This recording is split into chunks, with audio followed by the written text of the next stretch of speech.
Yo, what's up mga kaibigan? Nalina tayo magkwentuhan sa pagkakalaglag ni Kawhi Leonard at ng Los Angeles Clippers sa playoff contention. Andun ang tanong ngayon na what's next para sa franchise na ito ng Clippers. Trinade na nga nila sina Norman Powell, Ivica Zubac, James Harden at iba pa. At tanging si Kawhi Leonard na lang nga natitira sa lineup na ito na veteran. Sa ngayon, andun nga ang usapan sa possible trade ni Kawhi Leonard sa off-season dahil hindi na nga tumutugma ang kanyang edad sa plano ng Clippers moving forward.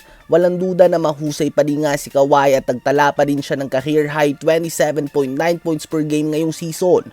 Naglaro din siya ng 65 games at ang 27.9 points per game na yan ay ang pang-anim sa pinakamataas sa buong liga. So mataas pa din nga talaga ang value ni Kawhi Leonard sa NBA. Ganun pa man, 2-time NBA champion na nga si Kawhi. Wala nga siyang planong makipag-agawan ng play-in spot sa mga natitirang taon ng kanyang buhay basketball. Nais niya nga na maglaro para sa isang contender na may pag-asang magkampiyon. Kaya naman kapag ginawa na nga ng Clippers na available si Kawhi Leonard sa usapan ng mga trade, inaasahan na pipila ang mga teams na gagawa ng offer upang makuha ang 2-time NBA Finals MVP and Defensive Player of the Year winner.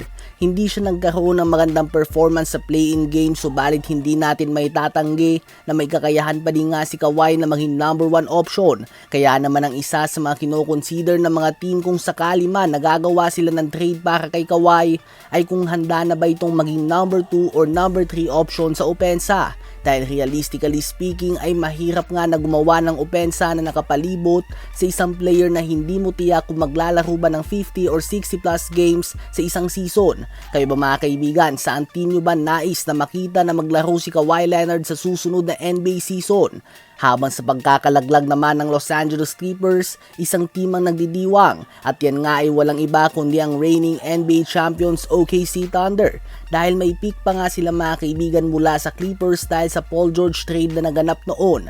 Nagkampiyon na nga ang OKC sa pangunguna ng kapalit ni Paul George na si SGA.